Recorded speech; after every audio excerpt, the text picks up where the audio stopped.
Moving from peace.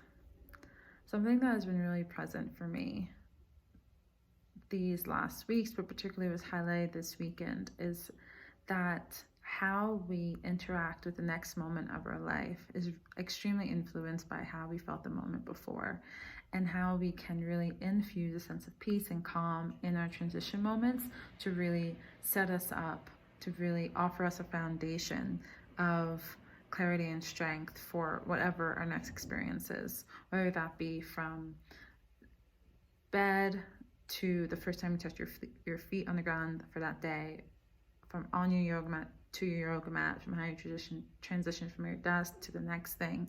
It's just sometimes, many times, we can be having so much going on in our mind, so much things we're feeling in our bodies, and we don't take a moment as we move from each thing to really pause, center, and really realign from feet deep into ground, crown open to the sky, and allow that sense of calm to really influence and bring back our whole somatic capacity to a sense of rest, and really allow our nervous system to come into a state of relaxation from a state of being heightened.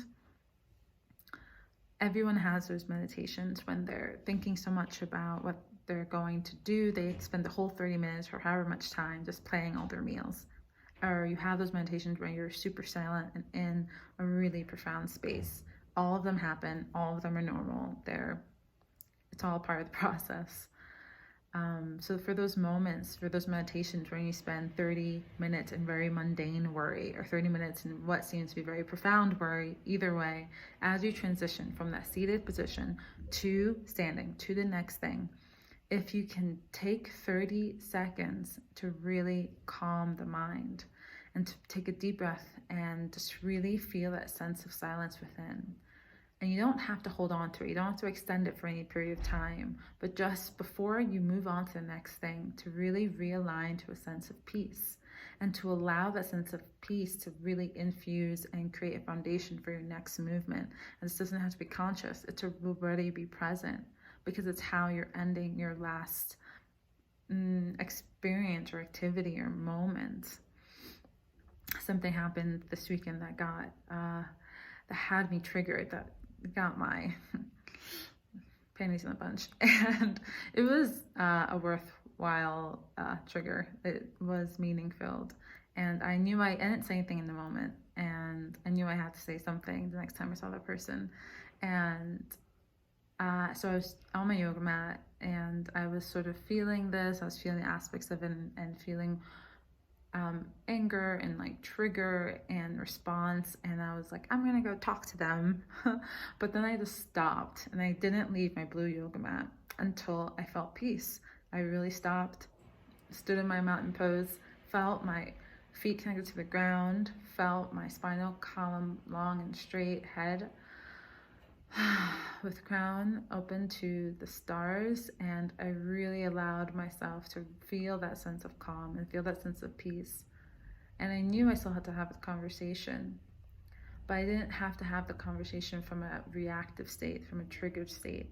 I could have the conversation from the sense of wholeness and peace of my experience, because how I'm feeling, while it was triggered or something external but came into my experience, it's wholly my own.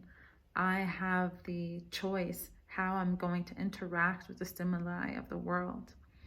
And so I saw that person quite soon after that, and I was able to have the conversation, and I really feel the conversation was held in so much more spaciousness and innovation, because I chose to not come from a state of anger. And it wasn't as if I wasn't really honest with how I felt, but it was really the vibration I held. I was already in a state of peace and acceptance, and it doesn't mean it's okay or not okay, but it just means we're all human, we're all learning.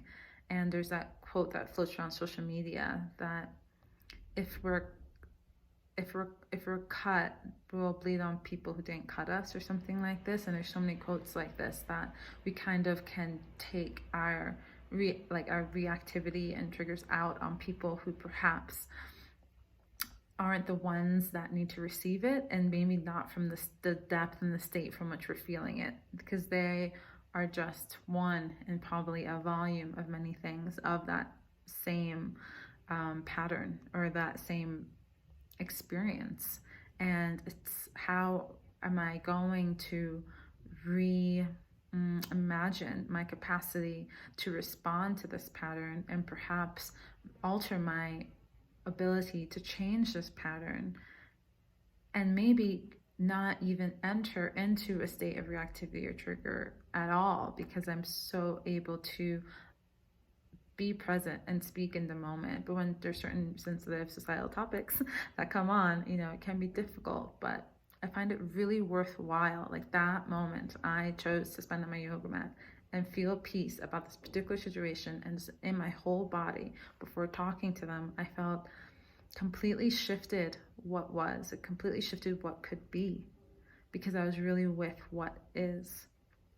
So just sharing this little sharing to find your peace before you move into anything else, even if it's as you transition from working to eating, from eating to cleaning, just to not just be in that place that many of us can be, which is thinking and worry and what's next. Like, even if we don't realize that we're in this state, we're not actually present with what is.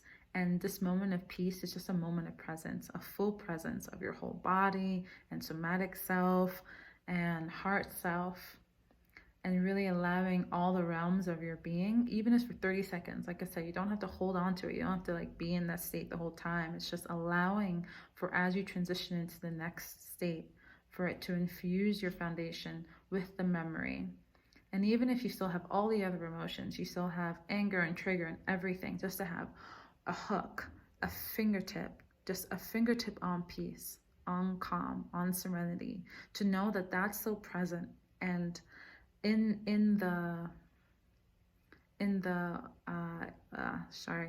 that that's still present in the medley of all your other emotions, and to allow the presence of that to kind of alter the space you're speaking from. And what I find that it offers a sense of creativity, that something else has the space to come, because sometimes when we're in anxiety or worry or anger, we're in a hard place and we're hurt, and these are hard places. But when we allow ourselves to really feel into the soft places and the spacious spaces, we allow grace to enter, we allow spirit to enter, and this is really, I feel, our creative emergent forward movement, when we allow that sense of silence to influence our interactions. So I hope this sharing, meets you in any place it's meant to. Blessings, blessings, blessings, and have a beautiful moment wherever in your world this moment finds you.